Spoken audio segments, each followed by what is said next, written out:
Hello दोस्तों, क्या हाल है।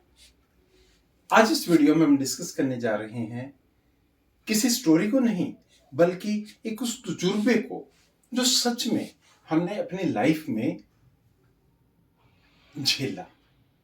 ये एक वो एक्सपीरियंस था जिसने सच में मेरी सोच को बदल कर रख दिया। हुआ ये आज से 3-4 साल पहले की बात है। हम लोग ने किसी पार्टी से घर आ रहे थे। तो क्या हुआ, बेटा गाड़ी चला रहा था। क्या हुआ, हमारी गाड़ी के आगे 3-4 लड़के चल रहे थे। एज करीबन 25-30 साल के आसपास रही होगी। बड़े धीरे धीरे से चल रहे। बेटा यंग एज है, तो ऑब्वियसली यंग जो बच्चे हैं उनकी एक साइकोलॉजी जल्दबाजी की होती है। बेटे ने हॉर्न दिया, पौ पौ की, नहीं सुना उन्होंने। बेटे को भी गुस्सा आ गया, मुझे भी गुस्सा आ गया। यार ये लोग हट क्यों नहीं रहे। और वो इस तरीके से, उनके जो वे ऑफ वॉकिंग था उनका इस तरीके से था कि एक आम आदमी जैसे नहीं चलता। जैसे कि या तो आप ये मान के चलिए, हमारी जो एक कॉमन परसेप्शन है कि जैसे दारू पी रखी हो इसने, तो वो ऐसे लग रहे थे, इस हिसाब से वो चल रहे थे। कुल मिला के जब हॉर्न दिया, हॉर्न ने कोई असर नहीं किया, और इधर वो उनके चलने का जो वे ऑफ वॉकिंग था वो भी कुछ अलग से था। ये हालांकि कुछ सेकंड्स की बात थी। अचानक एकदम हमारे मुंह से निकल गया, अबे सुनता नहीं है क्या। एक दो, बल्कि मुंह से वो वाली गालियां भी निकल गई जो वीडियो में लेना उचित नहीं है। हरियाणा में खूब चलती है कि अरे तुझे सुनता नहीं है, मरेगा क्या, दिखता नहीं है क्या तुझे। लेकिन हम लोग उससे पहले कि अपनी ना गाड़ी को हम रोक पाते या कंट्रोल कर पाते, कहीं ना कहीं बिल्कुल वो इस तरीके से लड़खड़ा गए कि गाड़ी, चोट तो नहीं कह सकते, मतलब कि गाड़ी के साथ वो टच में आ गई। गाड़ी एकदम हमने ना रोकी। गुस्से में हम लोग गाड़ी से उतरे, और जैसे ही उनके पास अपने ने एक वो एंग्री वर्ड्स को बोलती हुए गई कि तुझे दिखाई नहीं देता, बहरा हो गया क्या, अंधा है क्या। लेकिन अनफॉर्चुनेटली जब हम लोग गाड़ी से उतर के उनके सामने की तरफ गए, हम लोग देखकर हैरान थे कि सच में ही वो बहरे थे और अंधे थे।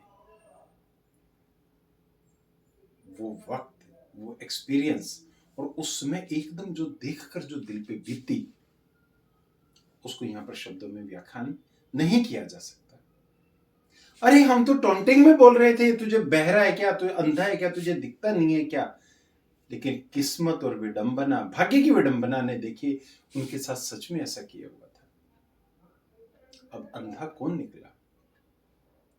वो तो अंधे नहीं थे, कुदरत ने उनको क्या पता किया। देखिए अब अंधा कौन था।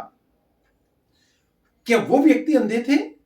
अंधे किसे कहती हैं, कुदरत ने उन्हें जैसा पैदा किया वो तो वैसे ही थे। लेकिन अंधे तो हम थे कि जो आंखें होते हुए भी हम इस चीज का एहसास नहीं कर पाए कि कहीं वो सच में ही अंधे या बहरे ना हो। तो मेरे कहने का भाव ये है कि ये एक इंसिडेंट एक ऐसा था जिसने सच में मेरी सोच को बदल दिया। कहने का भाव क्या है कि देखिए कि लाइफ में हम किसी के भी व्यवहार को देखकर हम एकदम किसी न किसी जजमेंट पे पहुंच जाती हैं कि लड़खड़ा के चल रहा है, अरे दारू पी रखी होगी। हम ये नहीं सोचते कि अब तो उसकी टांग पे चोट लगी हुई हो। हम हॉर्न पे हॉर्न बजा रहे हैं, वो उसे सुन नहीं रहा। हम एकदम निष्कर्ष पर पहुंच जाते हैं कि अच्छा बहरा हो गया ये, यानी कि बहरा हो गया यानी कि ये जानबूझ के सुन नहीं रहा। हम ये नहीं सोचते कि क्या पता वो सच में बहरा ना हो। तो कहने का मतलब सिर्फ एक ब्रीफली ये है कि देखिए कई बार हमारे साथ, मेरे साथ, आपके साथ या किसी और के साथ भी कुछ इस तरह की स्थिति बन जाती है जहां पर हमें गुस्सा आता है, हमें चिढ़ होती है, हमें दूसरे का व्यवहार अच्छा नहीं लगता। लेकिन इससे पहले कि हम किसी भी निष्कर्ष पर पहुंचे, निष्कर्ष पे भी पहुंचना वाजिब है, निष्कर्ष पे हम पहुंच भी जाते हैं। एक हमारी एक मानसिक स्थिति है, क्योंकि हमारा जो ब्रेन है वो एकदम सिग्नल दे देता है कंक्लूजन के लिए। हम सोच के निष्कर्ष पर नहीं पहुंचते, उस पर हमारा कोई अख्तियार नहीं होता। लेकिन शब्दों के ऊपर हमारा अपना कंट्रोल होता है।